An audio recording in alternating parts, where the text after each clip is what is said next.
Good evening to you, Mark Sudduth, HurricaneTrack.com here with your Hurricane Pro and HD video blog. I'm getting ready to head out to Houston, been packing up all day, heading to Houston, Texas for the Hurricane Workshop that's going on this weekend at the George R. Brown Center on Saturday.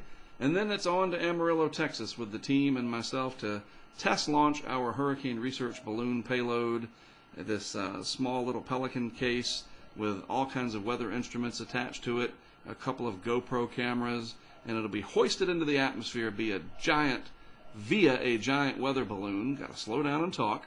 All the way to the stratosphere, maybe 100,000 feet or more. That's happening on Monday.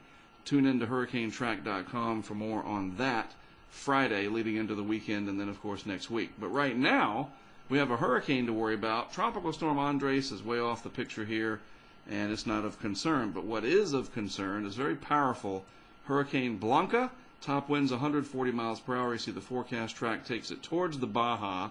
Now once it gets up into this region here, it'll start to weaken and lose some of that wind energy, but it'll still have a copious amount of moisture associated with it. If we look at the GFS over the next few days, this is the 72-hour map. Here's California.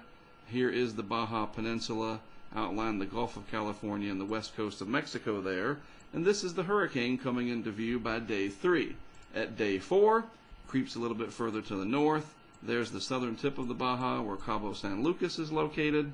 Finally, by day 5, 120 hours out, there it is, interacting with the Baja, possibly heavy rainfall, some of that creeping into the desert southwest, but not as much as we would typically see in August or September, especially when these hurricanes get much more robust and the moisture transport is a lot more efficient and deeper than it is now.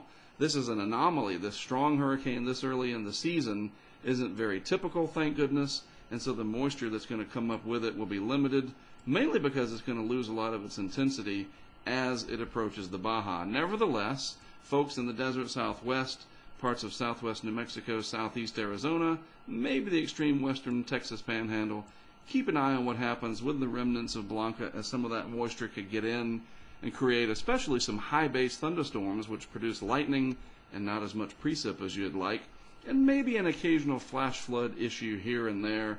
If you stay aware using weather.gov or your favorite weather information service, whatever fits you the best, that'll at least keep you aware of what's going on. Now here's a satellite picture of Blanca, textbook classic stadium effect eye right there in the middle of this central dense overcast, very well developed.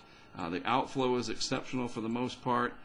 It's sitting over the same ocean right now, basically stationary, so it's churning up the water underneath itself, creating sort of this upwelling, and that is causing it to maybe weaken just a little bit, certainly not intensify as of right now, but once it starts moving off in this direction over time, it'll move back over water that is undisturbed, and we might see Blanca intensify some more over the next couple of days before it starts to weaken, as that track showed earlier, on its way in towards the Baja. The Atlantic Basin, nice and clear, no issues in the Atlantic to worry about right now. So we'll think about preparedness. Again, I'm headed to the Houston, Galveston, Ready or Not Hurricane Workshop this weekend. If you live anywhere in southeast Texas, the upper Texas coast there, come on down. The George R. Brown Center Saturday, free to the public, really a great event. Lots and lots of information and different people that you can meet who are involved with the hurricane industry, if you want to call it that. Preparedness, recovery, and everything in between. Forecasting, the field research that we do, it'll all be there, and even some stuff, a lot of great stuff for kids as well. So hopefully you can come out for that.